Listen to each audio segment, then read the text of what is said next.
Hello everybody, what's going on, and welcome back to another edition of Flick News, the show here on Flick Direct, where I give you guys the latest that happened in entertainment news throughout the week, and then to give you all my personal take on the matter at hand. I'm your host, Austin Putnam, and to say that this week, guys, was a stacked week. And I mean a stacked week, not only in terms of movie news, but also in terms of television news, is a huge understatement. Normally, I would only have maybe 3, maybe even 4 stories to talk about. This week is a stacked week. So guys, this week is an absolutely insane week. We have so much to talk about this week. So guys, starting off this week's news, let's talk about 28 days and weeks later. 28 days later is an absolutely incredible zombie apocalypse film, and 28 weeks later is one of my favorite zombie movies. As a matter of fact, it is my favorite zombie movie of all time. For the longest time, I've been wondering if there was ever going to be a sequel, which was going to be called either 28 months or 28 years later. It was finally announced as of recently that director Danny Boyle and writer Alex Garland will be reteaming to develop a 28-week later sequel, and maybe, just maybe, a brand new trilogy of these movies. I'll never forget the first time I ever saw 28 Weeks Later. I mean, that movie scared the crap out of me, and I've been wondering for the longest time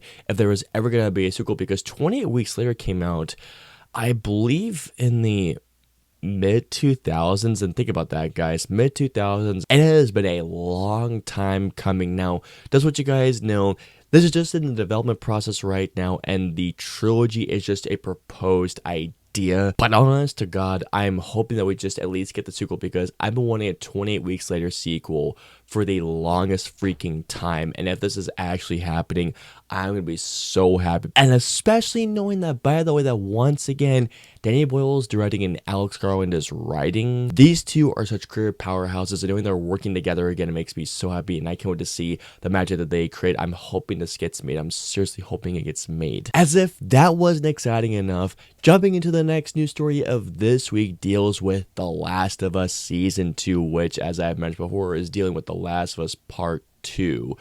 I have been waiting for even more casting announcements, and there have been a couple of them, but there are 2 in particular which I am very, very excited about. One of them, if you've played the game, is the character of Dina, who is Ellie's girlfriend in Last of Us Part 2, to which, seriously, I highly recommend you play Last of Us Part 2. It is legitimately one of my favorite games of all time. Guess who is playing as Dina, guys?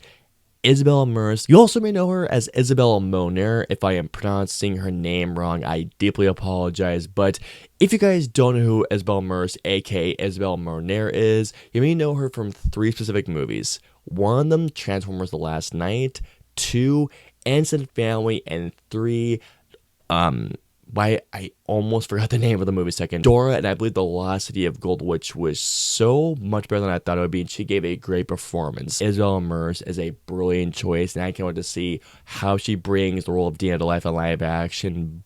But there have been rumors about this for the longest time, and I believe I talked about this on a Flick News show quite some time ago, and that is the role of Abby. Who was rumored as Abby quite some time ago? That is Caitlin Dever. Well, guys, guess what? Caitlin Dever has been officially cast as Abby. This particular casting choice has gone quite viral on the internet, because a lot of people have been saying that she doesn't look like Abby, she looks more like Ellie. And to be fair, putting Caitlin Dever side-by-side pictures with Ellie, she does look like a lot more like Ellie than Abby. But at the same time, put Bella Ramsey and Ellie side-by-side. Bella Ramsey doesn't look like Ellie. But at the same time, her performance as Ellie was absolutely astonishing. Bella Ramsey absolutely crushed it, and sure, while Caitlin Dever may not look like Abby, Caitlin Dever is a phenomenal talent, and I'm looking forward to seeing how Caitlin Dever channels Abby. And here's the thing, in case if you guys had a lot of skepticism towards her, guess who give Caitlin Dever her voice of approval? Laura Bailey, who not only did the motion capture for Abby in the games, but also was the voice actress for Abby. If Laura Bailey gave Caitlin Dever the voice of approval, I firmly believe that Caitlin Dever, and she even said, hey, if you need to work out, buddy, please let me know. I can't wait to see how the show plays out. I can't wait to see how the season 2 comes out. Holy crap, I am so freaking excited. Time to get into our next news story of this week, and that is about The Exorcist Deceiver, which is the sequel to Exorcist Believer, directed by David Gordon Green. If you guys remember correctly, this was a long time ago. It was announced that David Gordon Green was not only going to direct Exorcist Believer, but he had intentions on making all 3 films. Well, guys, guess what? David Gordon Green has officially exited from Exorcist Deceiver, and they're in the search for a brand new director. David Gordon Green is a great director. He truly is a great director. In fact, he's done some great stuff. But here's the thing. I don't think he was the right choice to make the new Exorcist movie. Exorcist Deceiver has not only lost its director, but as far as I'm aware, I think it's been pulled from the release schedule. That could be completely wrong, but I do know for a fact that David Gordon Green has exited Exorcist Deceiver. It just might be for the best on this one. I am hoping that David Gordon Green can not only write a great sequel, but I'm also hoping that they could find a great director to deliver a great Exorcist sequel. I'm really hoping that they do. I don't know if you guys have seen Top Gun Maverick or not, but Top Gun Maverick was an absolutely incredible film, and it was easily, without a doubt, one of the best films of 2022. As a lot of people could probably argue that it was the best film of 2022. For me, it was The Northman, but still, Top Gun Maverick was an absolutely incredible film that I loved from start to finish. As y'all can imagine, my confusion, my bewilderment when I hear that they're officially developing a Top Gun 3. And who is the writer? Aaron Kruger, who did co-write Top Gun Maverick. Here's what I can say about this. I don't want it. I don't want Top Gun 3 to happen. I feel that Top Gun Maverick and Top Gun should be left alone. Although I have been hearing that Tom Cruise, Miles Teller, and Glenn Powell will be back reprising their roles, sure. But at the same time, do I think this movie really needs to happen? Honest to God, no. You know what? Hey, stranger things have happened, and if this does turn out great, hey, you know what? It'll easily be one of the most surprising films the year it does come out. But hey, I'm just saying, putting my own 2 cents, I don't want it to happen. When it comes down to the last news story of this week, this would go like, this could be interesting. I don't know if you guys are big fans of the Mandalorian show on Star Wars and Disney Plus, but I love the Mandalorian. I love season 1 where I should reiterate that. I really like the first season of Mandalorian. Mandalorian season 2, I absolutely love. However, I have not finished season 3, nor have I watched Book of Boba Fett, but I've heard good things about both seasons, about Boba Fett and Mandalorian season 3. If you guys remember correctly, this was, I think, in the summertime or in the fall time of 2023.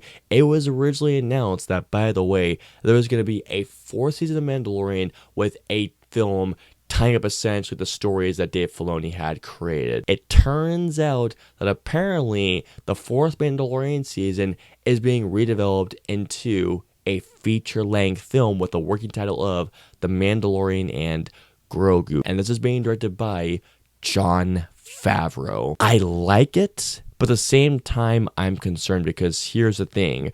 Apparently, Season 4 of The Mandalorian had already been written. Oh god, yeah, condensing a show that long into possibly maybe a 220-minute movie. Now, sure, to be fair, it is Jon Favreau possibly writing and he is directing this thing, so who knows?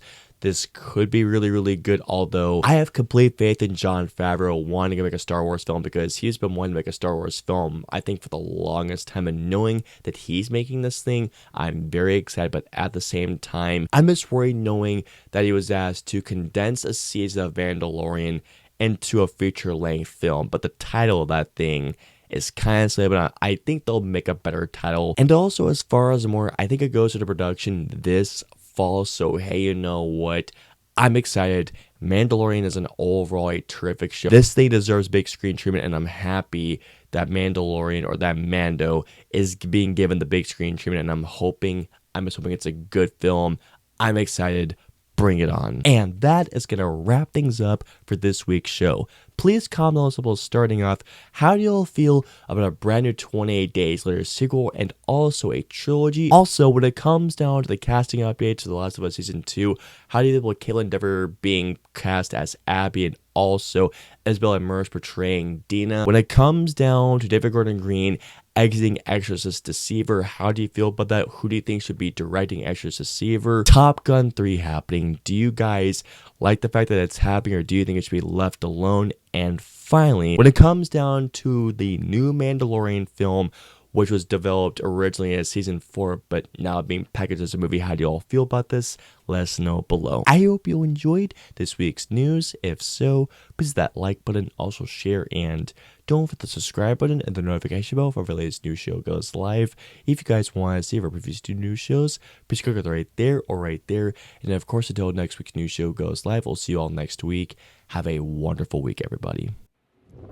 Hit like, smash subscribe, and get notified for when our reviews, interviews, and news go live.